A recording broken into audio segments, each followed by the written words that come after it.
Bayangkan sebuah malam di aula universitas, ratusan mata menatap dua sosok dari dua dunia yang berbeda. Seorang pendeta muda dengan iman yang tulus dan seorang ilmuwan ateis yang selama ini dikenal tak terkalahkan dalam logika. Semua datang untuk menyaksikan pertarungan argumen, untuk mendengar siapa yang akan menghancurkan siapa. Tetapi yang terjadi justru membuat seluruh ruangan terdiam. Satu kalimat sederhana menghentikan setiap tawa, menahan setiap napas, dan meruntuhkan tembok kesombongan di hati mereka yang hadir. Tidak ada teriakan kemenangan, tidak ada ejekan kekalahan. Yang tersisa hanya keheningan yang suci, pertanyaan-pertanyaan yang menyentuh jiwa, dan kesadaran bahwa kebenaran kadang hadir lewat kelembutan, bukan kekuatan. Sebuah undangan mengejutkan tiba di meja seorang pendeta muda yang belum lama ini dikenal sebagai sosok penuh semangat dan keyakinan yang membara. Surat itu bukan sembarang ajakan, melainkan panggilan untuk menghadiri forum diskusi paling bergengsi yang akan disiarkan secara langsung ke berbagai kanal media nasional. Topiknya tajam, menusuk, dan penuh kontroversi. Apakah Tuhan masih relevan di era modern? Sebuah pertanyaan yang telah memecah generasi, kini dipertemukan dalam satu panggung yang akan mempertemukan keyakinan dan penolakan, iman dan sains, hati dan logika, dalam sebuah arena yang diwarnai ketegangan sejak awal diumumkan. Nama besar yang berdiri di seberang panggung bukan sembarang lawan. Seorang ilmuwan ateis yang reputasinya nyaris tak tersentuh, dikenal luas sebagai peruntuk argumen agama, raksasa intelektual yang setiap debatnya selalu meninggalkan lawan dalam diam memalukan. Pendeta muda itu bukan hanya menghadapi argumen, ia menghadapi sosok yang selama ini dianggap simbol kemenangan sains atas iman, simbol kebanggaan mereka yang menganggap agama hanyalah sisa masa lalu. Undangan itu bukan sekadar panggilan debat, melainkan tantangan yang bisa mengangkat atau meruntuhkan nama dan keyakinan dalam sekejap. Riuh publik tak terbendung. Media berlomba-lomba memberitakan duel langka ini.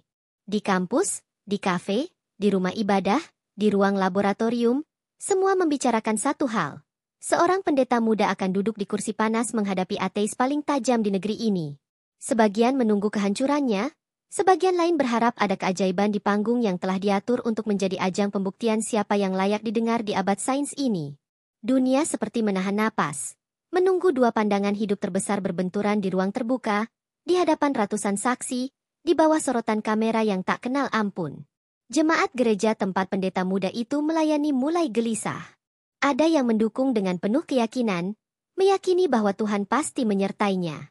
Ada pula yang takut ia dipermalukan, lalu menyeret nama iman ikut dicemooh bersama kekalahannya. Malam-malam dipenuhi doa, bukan lagi untuk kemenangan, melainkan untuk keberanian dan kebijaksanaan. Sebab mereka tahu, debat ini bukan sekadar tentang siapa benar dan siapa salah, tetapi tentang martabat keyakinan yang selama ini mereka genggam erat, kini diuji di hadapan dunia yang tajam lidahnya. Di dalam kamar sempitnya, pendeta muda itu merenung panjang. Ia menatap Alkitabnya, lalu tumpukan buku-buku sains yang ia pinjam dari perpustakaan semalam. Matanya tidak memantulkan ketakutan, melainkan perenungan yang dalam. Ia sadar, tak ada ruang untuk kesombongan. Ini bukan soal mengalahkan manusia lain, tetapi soal menyatakan kebenaran dengan hati yang bersih. Dalam kesunyian itu, ia berlutut, meminta bukan kata-kata cemerlang, tetapi hikmat yang mampu menusuk bukan hanya pikiran, tetapi hati yang paling beku. Sementara itu, sang ilmuwan menyiapkan materi debatnya dengan dingin dan penuh percaya diri. Di ruang kerjanya yang dipenuhi penghargaan dan sertifikat, ia tertawa kecil membaca profil lawannya. Pendeta muda, baru beberapa tahun di pelayanan, ingin bicara soal realitas? Ini akan mudah. Gumamnya kepada asistennya yang sibuk menyiapkan presentasi visual penuh data, grafik, dan teori-teori yang selama ini jadi senjata pamungkasnya. Di pikirannya, ini bukan sekadar debat. Ini momen lain untuk mengukuhkan bahwa Tuhan hanyalah cerita lama yang tak punya tempat di dunia modern. Waktu terus berjalan, tekanan kian besar. Setiap media sosial dipenuhi prediksi. Ada yang menulis bahwa agama sebentar lagi dikubur secara intelektual. Ada yang menulis bahwa ini kesempatan emas bagi iman untuk membungkam kesombongan sains. Semua menjadi pengamat, semua menunggu dengan antusias yang menegangkan. Dunia seakan menjelma menjadi satu aula raksasa, menunggu suara pertama keluar dari dua manusia yang akan bicara bukan hanya untuk dirinya, tetapi untuk jutaan hati yang selama ini gelisah mencari jawaban. Hari yang ditunggu tiba, dan kota tempat debat itu digelar dipenuhi orang dari berbagai kalangan. Mahasiswa berbondong-bondong datang, para profesor duduk di barisan depan, wartawan sibuk menyiarkan suasana yang semakin panas bahkan sebelum acara dimulai. Pendeta muda itu datang dengan langkah yang tenang, namun sorot matanya menyimpan badai yang tak terlihat. Sang ilmuwan muncul dengan senyum lebar, percaya diri seperti biasa, menyapa para penggemarnya yang bersorak riang. Dua dunia kini duduk di kursi yang sama, hanya dipisahkan oleh sebuah meja, tapi sesungguhnya dipisahkan oleh keyakinan yang berlawanan arah.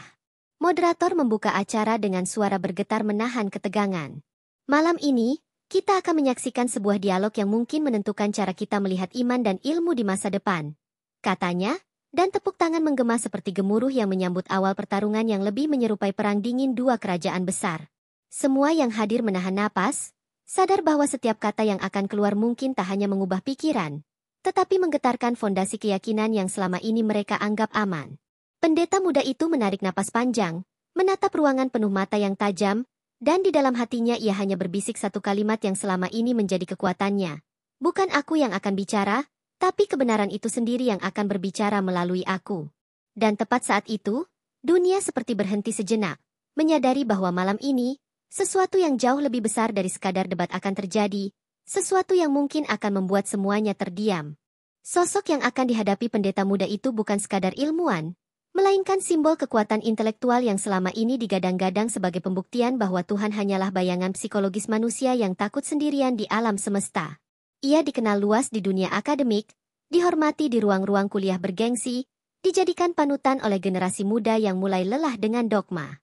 Setiap buku yang ditulisnya menjadi bestseller. Setiap kalimatnya selalu diulang oleh mereka yang ingin menghapus bayang-bayang iman dari percakapan modern. Nama itu sendiri sudah cukup untuk membuat debat rasa berat sebelah, karena reputasinya telah menjadikan dirinya semacam legenda yang tak tersentuh. Riwayatnya dipenuhi kemenangan debat yang direkam dan disebarluaskan ke seluruh penjuru, menjadikan setiap kata-katanya seperti pisau tajam yang siap memotong argumen lawan dengan dingin dan tanpa ampun.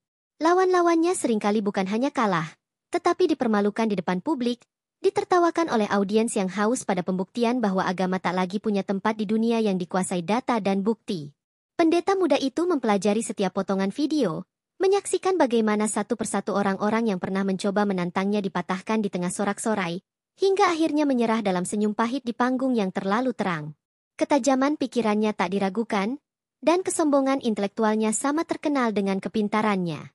Di balik tutur katanya yang terlatih dan terkontrol, ada aroma kemenangan yang selalu ia bawa kemana-mana. Baginya, agama hanyalah peninggalan zaman kuno, tempat orang-orang yang belum mengerti cara kerja alam semesta menaruh semua ketakutan dan harapan mereka. Dan di era di mana teori-teori besar sudah merobohkan tembok ketidaktahuan, ia berdiri sebagai pengingat bahwa sains kini adalah penguasa tertinggi atas kebenaran. Pendeta muda itu tahu, menghadapi orang seperti ini bukan hanya tentang menguasai materi, bukan hanya tentang menghafal ayat atau mengutip teori filsafat. Ini tentang berhadapan dengan ego sebesar gunung, dengan keangkuhan yang telah dibentuk oleh tepuk tangan selama puluhan tahun, dengan keyakinan bahwa dirinya selalu berada di atas, di kursi raja dalam pertempuran logika. Dan itu berarti satu hal. Setiap kesalahan sekecil apapun akan dirobek habis-habisan di depan ratusan mata yang hanya menunggu satu celah untuk mengakhiri segalanya dengan tawa merendahkan. Di balik tekanan itu, ada sesuatu yang tak bisa dijelaskan dengan strategi. Ada kesadaran yang mulai tumbuh bahwa yang dihadapi bukan hanya manusia, tetapi sistem kepercayaan yang telah mendarah daging di sebuah zaman yang terlalu yakin pada dirinya sendiri. Pendeta itu sadar, debat ini akan jauh lebih dalam dari sekadar argumen. Ini akan menyentuh dasar jiwa, di mana manusia yang paling keras sekalipun menyembunyikan luka yang tak bisa disembuhkan oleh pengetahuan, pertanyaan yang tak bisa dijawab oleh rumus. Dan jika ada kesempatan untuk membuka celah di sana, bukan dengan bentakan, melainkan dengan kebenaran yang menyelinap lembut, maka mungkin, hanya mungkin, hati yang tertutup itu akan mulai retak. Sang ilmuwan, di sisi lain, menatap jadwal debatnya seperti seorang jenderal melihat peta perang yang sudah pasti dimenangkan. Baginya ini bukan ancaman, ini hiburan, sebuah kesempatan lain untuk mempertontonkan kebodohan keyakinan di panggung besar. Ia bahkan menyiapkan beberapa kalimat candaan yang pasti akan membuat audiens tertawa, membuat lawannya tampak seperti anak kecil yang mencoba berlari di tengah badai logika. Dalam pikirannya, sudah jelas, pendeta muda ini akan jadi korban berikutnya, batu loncatan lain untuk mengukuhkan dirinya sebagai benteng rasionalitas di dunia yang masih dipenuhi tahayul. Namun di balik kesombongan itu, pendeta muda yang duduk di kamar kecilnya, membaca ulang catatan kecilnya, melihat sesuatu yang berbeda. Ia menemukan pola, bukan dalam argumen ilmuwan itu, tetapi dalam cara ia menyerang, dalam lubang kecil yang selalu ia lewati karena terlalu fokus mengalahkan, bukan mengerti. Di sanalah pendeta muda itu melihat satu celah. Satu pintu kecil yang jika disentuh dengan hati yang tepat, bisa membalikkan seluruh panggung. Sebuah kesempatan yang bukan datang dari kehebatan manusia, tetapi dari tangan yang lebih besar, yang diam-diam menyiapkan medan perang ini dengan tujuan yang belum disadari siapapun. Malam demi malam diisi bukan dengan latihan retorika, tetapi dengan doa yang berat, penuh pergumulan. Ia bukan meminta kemenangan, ia meminta keberanian untuk tidak takut pada manusia, dan kelembutan untuk tidak menyerang, meski diserang.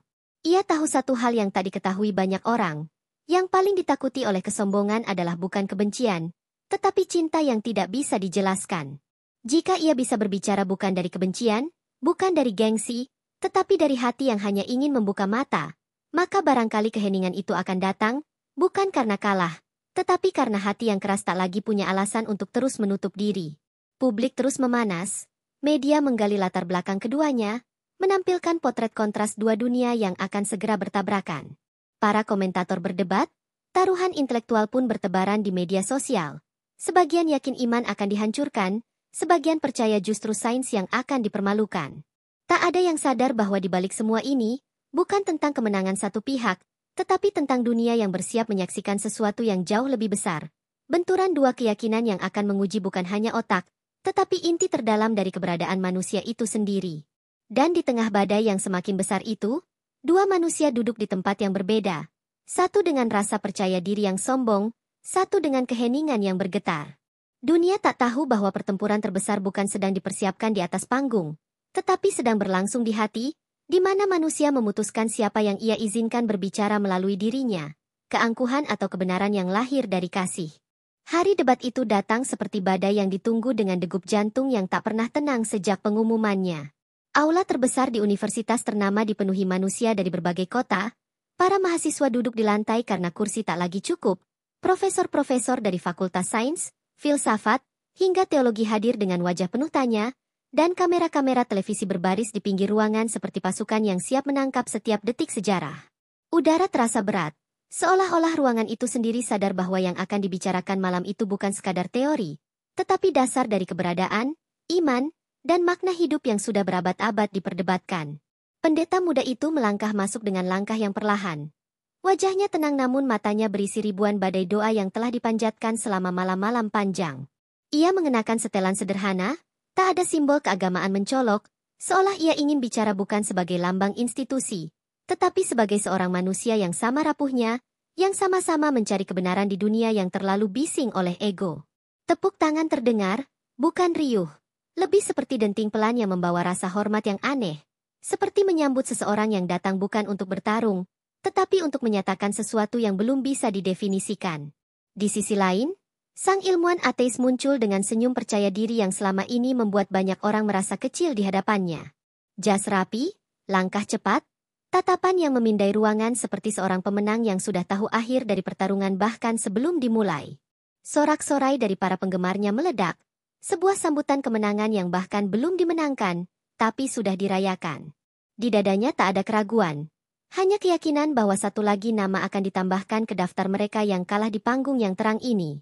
Moderator berdiri di tengah, berusaha menjaga ketegangan agar tidak meledak sebelum waktunya. Dengan suara bergetar ia memperkenalkan dua tokoh yang akan membahas pertanyaan paling mendasar yang pernah ditanyakan manusia. Apakah Tuhan masih relevan, atau hanya bayangan lama yang masih dibawa oleh hati-hati yang takut kehilangan pegangan? Dan seketika ruangan hening, hanya detak jantung masing-masing orang yang terdengar di dalam kepala mereka sendiri, detik-detik yang terasa lebih panjang dari biasanya, detik-detik di mana setiap orang tahu, malam ini mereka akan mendengar sesuatu yang tak akan mudah dilupakan. Sang ilmuwan mendapat giliran pertama, dan seperti yang sudah diperkirakan, ia memulai dengan serangan sistematis yang tajam, membawa data, teori, eksperimen, hingga filsafat yang disusun dalam argumen yang indah namun dingin.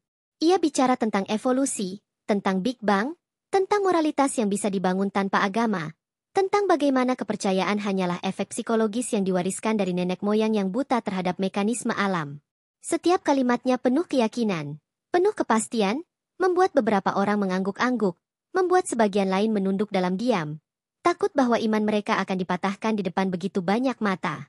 Pendeta muda mendengarkan tanpa menyela, tidak ada reaksi marah, tidak ada usaha memotong kalimat, hanya tatapan yang tenang, seolah ia sedang mendengar bukan untuk membalas, tetapi untuk mengerti, untuk menyentuh bagian terdalam dari pikiran lawannya, untuk menemukan di mana letak pintu yang masih terkunci dan kunci yang bisa memutarnya. Hening yang ia bawa terasa aneh, bukan hening karena takut, melainkan hening yang menular, membuat beberapa orang yang awalnya tegang mulai merasa ada sesuatu yang berbeda malam itu, sesuatu yang tak mereka rasakan di debat-debat serupa sebelumnya. Saat gilirannya tiba, ia tidak langsung menantang, tidak mengeluarkan data tandingan, tidak pula mencoba memutar logika. Ia memulai dengan cerita sederhana, tentang seorang anak muda yang kehilangan arah, tentang orang-orang yang berhasil mencapai puncak karir lalu tetap merasa kosong, tentang cinta yang ditemukan di tempat yang tidak masuk akal bagi logika, tentang perjumpaan yang mengubah hidup seseorang bukan melalui bukti laboratorium, tetapi melalui sentuhan yang tak bisa dijelaskan oleh rumus apapun. Suara pendeta itu rendah, tapi setiap kata terasa seperti mengetuk bagian terdalam dari ruangan itu, bagian yang selama ini ditutup rapat oleh suara-suara keras yang mengaku membawa kebenaran. Suasana berubah. Mereka yang sebelumnya bersorak kini diam, beberapa yang awalnya menunggu perdebatan panas kini justru mencondongkan tubuh, seolah ingin mendengar lebih dekat. Mata-mata yang sebelumnya penuh keyakinan dingin mulai berkedip, menyimpan pertanyaan yang tak terucap. Mengapa kata-kata sederhana ini lebih sulit diabaikan dibanding tumpukan data dan teori? Mengapa yang lembut ini terasa lebih menusuk dibanding yang tajam? Debat yang seharusnya menjadi pertunjukan adu cerdas, perlahan berubah menjadi sesuatu yang lain, menjadi semacam pertemuan jiwa yang jarang terjadi di panggung yang dipenuhi sorotan kamera. Sang ilmuwan mulai terlihat gelisah, bukan karena kekurangan argumen, tetapi karena arah percakapan ini tidak berjalan sesuai naskah yang selalu ia kuasai. Ia terbiasa memukul, bukan disentuh. Ia terbiasa mengalahkan, bukan diajak diam sejenak untuk mendengar hati. Dan malam itu, pendeta muda itu tidak mencoba menang. Ia justru membuat semua orang bertanya ulang apa arti menang. Sesuatu yang tak terduga sedang terjadi. Sesuatu yang membuat banyak orang di ruangan itu menyadari bahwa malam ini, pertarungan terbesar bukan terjadi antara sains dan iman, tetapi antara kesombongan dan kerendahan hati. Di luar ruangan, dunia menunggu dengan napas tertahan. Belum tahu bahwa di dalam sana, sejarah sedang berbelok arah bukan karena serangan yang mematikan, tetapi karena sebuah suara yang tenang, yang tidak datang untuk membungkam, melainkan untuk menyadarkan, yang tidak datang membawa pedang, tetapi cermin, membuat setiap orang, termasuk sang ilmuwan, melihat sesuatu yang mungkin sudah lama mereka hindari, keheningan di tengah semua kepastian. Sang ilmuwan akhirnya melemparkan pertanyaan yang sudah menjadi senjata pamungkasnya di puluhan panggung. Kalau Tuhan ada, tunjukkan buktinya, di sini, sekarang, secara ilmiah. Suaranya tajam, penuh tantangan, ditutup dengan senyum dingin yang biasa membuat lawan-lawannya panik dan terburu-buru membalas. Ruangan kembali bergemuruh kecil, sebagian berbisik, sebagian menarik napas panjang, sebagian lain bahkan tertawa kecil seolah yakin inilah saat di mana pendeta muda itu akan tersudut tanpa jalan keluar, momen yang mereka tunggu-tunggu sejak debat diumumkan. Semua mata menatap satu orang di panggung, menunggu apakah malam ini iman akan runtuh di depan bukti yang dituntut namun tak pernah bisa diberikan. Pendeta muda itu diam sejenak, menundukkan kepala, seolah sedang mendengar sesuatu yang tidak didengar orang lain. Ruangan yang sebelumnya panas mendadak mendingin oleh keheningan yang ganjil. Tidak ada tanda kemarahan, tidak ada raut gelisah, hanya sebuah tarikan napas dalam yang terdengar melalui mikrofon. Lalu ia menatap ke arah ilmuwan itu dengan mata yang bukan memandang lawan, melainkan seorang manusia yang juga sedang mencari, meski lewat jalan yang berbeda. Suaranya tenang, hampir seperti bisikan yang entah bagaimana terdengar jelas di seluruh aula. Apakah Anda mencintai seseorang? Pertanyaan itu menggantung di udara, membuat ratusan kepala mendongak sedikit, memastikan mereka tidak salah dengar. Sang ilmuwan mengerutkan kening, tersenyum sinis, mencoba menepisnya sebagai manuver pengalihan. Namun pendeta itu melanjutkan, "Kalau iya, bisakah Anda menunjukkannya kepada kami? Bukan melalui kata-kata, bukan melalui gestur, tetapi melalui data, melalui angka, melalui sesuatu yang bisa kami ukur dan uji di laboratorium, di hadapan kami semua, sekarang." Ruangan mendadak hening. Tawa kecil yang tadi terdengar mati seketika, digantikan oleh sesuatu yang lebih berat dari sekadar diam. Keheningan yang dipenuhi rasa malu, rasa penasaran, dan sesuatu yang tak dapat dijelaskan. Sang ilmuwan mencoba menjawab dengan mekanisme biologis, tentang hormon, tentang reaksi kimia di otak, tentang bagaimana cinta hanyalah hasil proses evolusi yang memastikan spesies bertahan. Pendeta itu tidak memotong, ia hanya menunggu. Lalu ketika penjelasan panjang itu berakhir, ia kembali bertanya dengan suara yang lembut tapi menusuk. Kalau begitu, jika semua yang Anda rasakan hanyalah reaksi kimia, mengapa ketika orang yang Anda cintai sakit, Anda takut kehilangan? Mengapa air mata Anda bukan sekadar cairan, tetapi kepedihan yang menusuk jiwa? Mengapa di hadapan cinta, logika berhenti berkuasa, dan kita semua menjadi makhluk yang tiba-tiba mengerti bahwa hidup bukan hanya tentang bertahan, tetapi tentang memberi arti?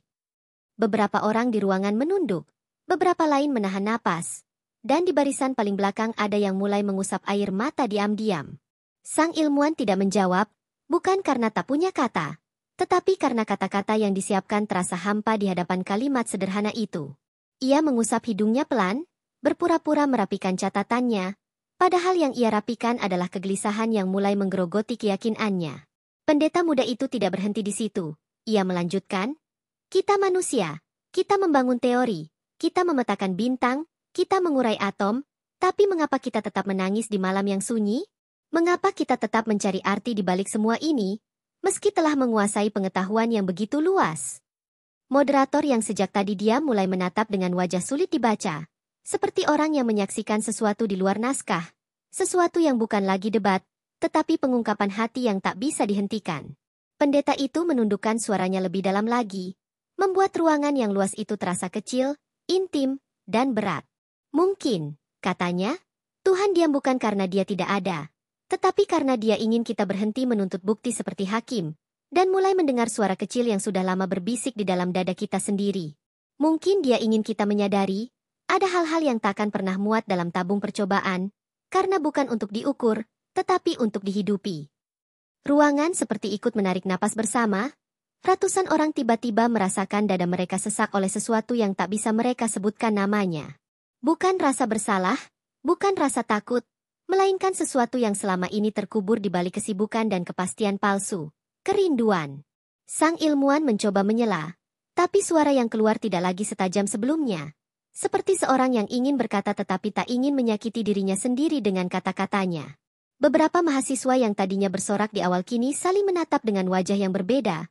Wajah yang tampak seperti seseorang yang baru saja menyadari bahwa mereka tidak tahu segalanya. Pendeta muda itu duduk kembali, tidak dengan wajah bangga, tetapi dengan ekspresi tenang, seolah tidak ada yang baru saja ia menangkan, seolah semua yang terjadi hanyalah kebenaran yang akhirnya menemukan jalan untuk keluar ke permukaan. Sang ilmuwan terdiam, menatap jauh, ke titik yang bahkan bukan pendeta itu, bukan penonton, tetapi entah kemana, seperti seseorang yang mendengar gema yang belum pernah ia dengar sebelumnya. Gema yang entah berasal dari dalam atau dari luar dirinya, tapi jelas sekali mengguncang sesuatu yang selama ini ia jaga mati-matian. Dan dalam keheningan itu, seluruh ruangan ikut diam, bukan karena mereka kehabisan pertanyaan, tetapi karena untuk pertama kalinya malam itu, semua yang hadir merasa bahwa mungkin, hanya mungkin, ada sesuatu yang lebih besar dari perdebatan mereka, sesuatu yang tidak bisa disangkal, tidak bisa dijelaskan, hanya bisa dirasakan, dan saat dirasakan, tidak ada satupun kata yang sanggup mengganggu keheningan itu. Pertanyaan pamungkas akhirnya keluar, diucapkan dengan nada yang lebih lirih daripada sebelumnya. Bukan lagi nada penyerangan, melainkan nada orang yang ingin tahu dan, meski malu mengakuinya, sedikit goyah. Kalau Tuhan itu nyata, mengapa dia diam? Kalimat itu bergema di ruangan yang sudah cukup lama tertahan dalam ketegangan yang hampir tak tertahankan. Tak ada tawa, tak ada sorak, hanya kesunyian yang mendadak terasa seperti ruang kosong di antara dua dunia yang bertabrakan malam itu. Semua orang menatap pendeta muda itu, bukan lagi sebagai saksi perdebatan, tetapi sebagai saksi dari sesuatu yang mulai berubah wujud menjadi sesuatu yang tak bisa direncanakan oleh siapapun. Pendeta muda itu menarik napas panjang, menutup mata sejenak, seolah mencoba merasakan dulu kalimat itu sebelum menjawab. Saat matanya terbuka, ada ketenangan yang membuat orang-orang di barisan depan tanpa sadar menggenggam tangan mereka sendiri lebih erat.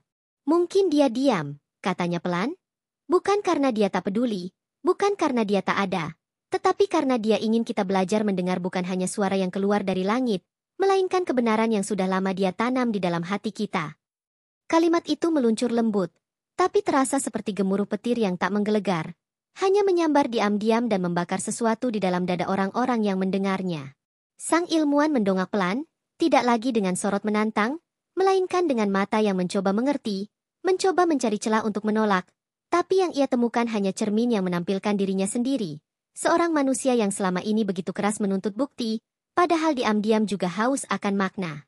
Pendeta muda itu melanjutkan, dia bukan objek eksperimen. Dia bukan benda yang kita pamerkan di panggung dan berkata, lihat, ini Tuhan. Dia adalah pribadi, dan seperti setiap pribadi, dia ditemukan bukan dengan memaksa, tetapi dengan membuka diri, dengan keberanian untuk mengakui bahwa kita tidak cukup. Desisan kecil terdengar dari seseorang di tengah audiens, bukan tanda keberatan, melainkan suara tercekat dari seseorang yang matanya mulai berkaca-kaca. Beberapa mahasiswa yang sebelumnya mencatat argumen-argumen cerdas kini meletakkan pulpen mereka, menatap ke depan seolah baru sadar bahwa yang sedang mereka saksikan bukanlah duel intelektual, melainkan sebuah undangan sunyi yang mengetuk sisi terdalam kemanusiaan mereka.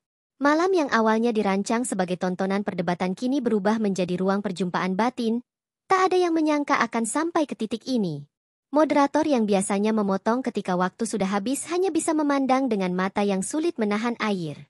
Ia tahu tugasnya menjaga durasi, menjaga aturan main, tapi siapa yang tega memutus sesuatu yang sedang menyentuh begitu dalam? Pendeta itu menunduk sedikit, lalu mengangkat kepalanya kembali.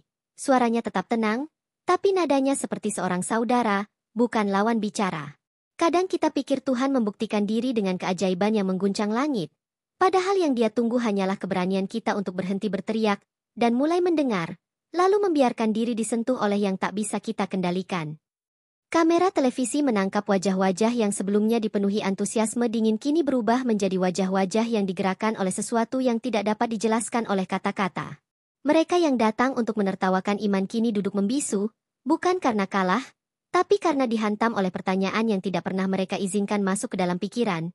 Kalau semua ini hanya materi, mengapa ada bagian di dalam diriku yang merindukan sesuatu yang tak bisa kulihat? Suasana aula bukan lagi ruang debat, melainkan ruang pengakuan diam-diam di mana setiap orang tiba-tiba berhadapan dengan dirinya sendiri. Sang ilmuwan menghela napas. Jemarinya yang tadi sibuk membolak-balik catatan kini diam di atas meja, seperti tangan yang sudah menyerah mencari jawaban di antara kertas dan data. Tidak ada kekalahan yang diumumkan, tidak ada kemenangan yang diteriakan. Hanya seseorang yang akhirnya berhenti bicara bukan karena tak punya argumen, tetapi karena setiap argumen terasa sia-sia di hadapan kebenaran yang bukan menghancurkan, melainkan memeluk. Ia menatap pendeta muda itu lama sekali, dan di balik matanya yang masih berusaha keras terlihat kilatan rasa hormat yang tulus, sesuatu yang bahkan dirinya mungkin tak sanggup ungkapkan dengan kata. Potongan video dari momen itu mulai menyebar bahkan sebelum acara selesai. Seseorang merekam kalimat pendeta itu dan mengunggahnya dengan judul yang segera menjadi gelombang di internet. Jawaban pendeta muda yang membuat ilmuwan ateis terdiam. Dalam hitungan jam, jutaan orang menontonnya, bukan hanya di negeri itu, tetapi menyeberang ke berbagai belahan dunia, memicu diskusi di ruang-ruang makan, di kelas-kelas filsafat, di kamar-kamar sunyi di mana seseorang menatap layar ponsel mereka dengan air mata yang tak mereka mengerti asalnya. Dunia ikut terdiam. Untuk sesaat lupa pada siapa yang benar dan siapa yang salah, hanya tersisa keheningan yang tak bisa dijelaskan. Dan di tengah segala keheningan itu, pendeta muda itu tetap duduk. Wajahnya bukan wajah seorang pemenang, melainkan wajah seseorang yang tahu bahwa malam itu bukan tentang dirinya. Itu adalah tentang sesuatu yang lebih besar yang akhirnya bicara melalui celah yang tak terduga, tentang jawaban yang tidak mengalahkan, melainkan meruntuhkan dinding kesombongan dan menggantinya dengan ruang di mana manusia akhirnya kembali mau mendengar, kembali mau mencari, bukan dengan tawa menghina, tapi dengan hati yang tenang dan mata yang basah. Aula yang malam itu terasa seperti jantung dunia masih menyimpan sisa keheningan yang tak biasa. Orang-orang berdiri, sebagian perlahan melangkah keluar, sebagian lagi tetap duduk di kursinya seolah enggan meninggalkan ruang yang baru saja menjadi saksi dari sesuatu yang sulit dijelaskan. Seorang mahasiswa yang dari awal tampak paling keras membela sang ilmuwan kini menundukkan kepala, tak ada lagi kalimat-kalimat tajam, hanya napas berat dan sorot mata yang seperti baru melihat sisi lain dari hidup yang selama ini ia anggap sederhana. Lahir, berpikir, lalu mati. Dunia yang tadinya datar mendadak terasa dalam, dan kedalaman itu membuatnya gemetar. Pendeta muda itu tidak segera bangkit dari kursinya. Ia hanya duduk tenang, menunduk, matanya tertutup sejenak, bukan untuk menghindar dari sorot kamera, melainkan untuk memberi dirinya ruang mengatur kembali detak jantung yang sejak awal perdebatan berdentum seperti genderang perang. Yang ia rasakan bukan kebanggaan, melainkan gentar. Gentar karena ia tahu bukan dirinya yang mempengaruhi malam itu, melainkan sesuatu yang lebih tinggi yang meminjam bibirnya untuk berbicara.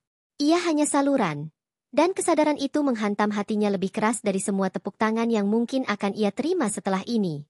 Sang ilmuwan tetap di tempatnya, menatap ke arah podium kosong, wajahnya seperti patung yang baru saja retak halus oleh sesuatu yang tak terlihat. Tangannya terkepal, lalu dilepaskan, seperti seseorang yang tak siap mengakui tapi juga tak bisa menyangkal. Dalam hatinya berkecamuk ribuan pikiran yang saling bertabrakan. Teori yang dulu ia anggap kokoh kini seperti kaca yang retak tak rata, bukan hancur, tapi cukup untuk membuatnya takut memegangnya kembali. Ada sesuatu yang baru merayap, bukan keyakinan instan, melainkan lubang kecil di dalam benteng yang ia bangun sendiri, dan lubang kecil itu justru membuat seluruh bentengnya terasa rapuh. Para jurnalis yang sebelumnya riuh kini menahan diri. Mikrofon yang tadinya haus pernyataan kini menggantung di udara seperti tak berguna. Mereka, yang datang dengan tujuan memetik sensasi, malah terpaku oleh atmosfer yang terasa sakral tanpa harus ada ritual apapun. Mereka melihat bukan sekadar perdebatan yang dimenangkan oleh logika, melainkan pertemuan diam-diam antara akal dan hati, antara ilmu dan iman, di satu ruang yang tadinya hanya mereka anggap panggung debat biasa. Dan di detik itu, semua sadar mereka menyaksikan sejarah kecil yang tak akan ditulis hanya sebagai berita, tetapi sebagai cerita yang akan diceritakan ulang dengan nada bergetar. Seorang wanita parubaya di barisan belakang menutup mulutnya dengan tangan, air mata jatuh tanpa ia sadari. Ia datang malam itu hanya untuk menemani anaknya yang kuliah di Fakultas Filsafat, tanpa ekspektasi apapun selain menjadi penonton. Tapi yang ia rasakan sekarang seperti panggilan yang sudah lama ia abaikan. Hatinya panas, bukan oleh kemarahan, melainkan oleh rasa rindu yang ia sendiri tak tahu bagaimana mendeskripsikannya. Ia menatap pendeta muda itu seperti seseorang menatap sumber cahaya setelah terlalu lama berjalan dalam gelap, tidak karena pendeta itu istimewa, tapi karena dari bibirnya keluar kalimat yang terasa seperti jawaban atas doa yang pernah ia bisikkan di masa mudanya, lalu ia lupakan. Lampu-lampu di aula diredupkan, bukan untuk membubarkan, melainkan untuk menenangkan suasana yang sejak awal sudah mendidih. Beberapa orang mulai saling memandang dengan ekspresi yang sama. Bingung, kagum, takut, lega, semuanya bercampur jadi satu. Bukan kemenangan yang dirayakan, melainkan kejujuran yang akhirnya muncul di permukaan. Mereka yang selama ini begitu yakin bahwa debat akan memberi mereka jawaban kini justru terdiam oleh sesuatu yang bukan jawaban ilmiah, melainkan kejujuran rohani yang merayap pelan, mengalahkan kebisingan dengan satu kekuatan yang tak terlihat, kebenaran yang sederhana. Di luar aula, angin malam bertiup kencang, membawa hawa dingin yang menggigit kulit. Tapi bagi banyak orang yang keluar dari ruangan itu, ada sesuatu yang berbeda. Tubuh mereka mungkin menggigil, tapi hati mereka terbakar. Beberapa mahasiswa berjalan sambil menunduk. Ada yang tertawa kecil bukan karena lucu, melainkan karena tak tahu harus bereaksi bagaimana. Dunia yang mereka tinggalkan di luar ruangan terasa berbeda dari dunia yang mereka masuki kembali. Seolah mereka melewati pintu yang memisahkan dua realitas yang sama-sama ada, tapi baru kali ini mereka sadari bersinggungan. Di ruang ganti, pendeta muda itu akhirnya menarik napas panjang. Matanya memerah bukan oleh lelah, tapi oleh beratnya perasaan yang tiba-tiba mengalir deras begitu panggung itu selesai. Ia menunduk, meremas jemarinya, lalu menatap ke langit-langit ruangan kecil itu, berbisik lirih ucapan syukur yang hanya ia dan Tuhan yang mendengar. Ia tahu malam itu bukanlah kemenangan pribadi, bukan pula akhir dari perdebatan panjang tentang iman dan ilmu, melainkan sebuah retakan kecil di permukaan dunia yang keras, yang mungkin suatu hari akan berkembang menjadi jalan masuk bagi terang di tempat yang selama ini menutup diri. Sementara di sudut aula, sang ilmuwan masih duduk sendirian. Semua orang telah pergi, hanya dia yang tertinggal, menatap panggung kosong yang beberapa jam lalu jadi arena di mana ia berdiri dengan percaya diri. Ia menyandarkan kepalanya ke tangannya, menutup mata, dan di balik lopak itu, pertanyaan-pertanyaan yang dulu ia lontarkan dengan lantang kini kembali padanya. Kali ini bukan untuk dipertahankan, melainkan untuk direnungkan. Tidak ada kesimpulan, tidak ada suara yang memaksa, hanya sunyi yang menuntunnya pada satu kenyataan sederhana. Ia tidak lagi sekeras dulu. Dan malam itu, di kampus yang sempat penuh sorak, hanya tersisa satu hal yang tak bisa diabaikan. sebuah keheningan yang beratapi damai, seperti dunia baru saja diberi kesempatan untuk berhenti berlari, untuk menarik napas, dan untuk pertama kalinya dalam waktu yang lama, benar-benar mendengar. Pagi yang datang setelah malam penuh keheningan itu membawa nuansa yang berbeda di seluruh kampus. Matahari bersinar seperti biasa, langit biru tetap sama, tetapi udara di sekitar aula terasa seperti menyimpan sisa-sisa pertemuan yang tak bisa hilang begitu saja. Orang-orang berjalan melewati halaman dengan langkah yang lebih lambat, seolah mereka masih membawa beban percakapan yang belum selesai. Mahasiswa yang biasanya bersuara lantang di kantin kini bicara dengan nada pelan, bukan karena takut, melainkan karena hati mereka masih penuh oleh sesuatu yang belum sempat diucapkan. Berita tentang perdebatan itu sudah merambat kemana-mana. Media sosial penuh dengan potongan video, potret wajah-wajah terkejut, kutipan yang diulang ribuan kali, dan debat baru yang dimulai di dunia maya. Ada yang memuji keberanian sang pendeta, ada yang bertanya-tanya tentang perubahan ekspresi sang ilmuwan, ada pula yang sinis, menuduh semuanya hanyalah drama yang diatur dengan rapi.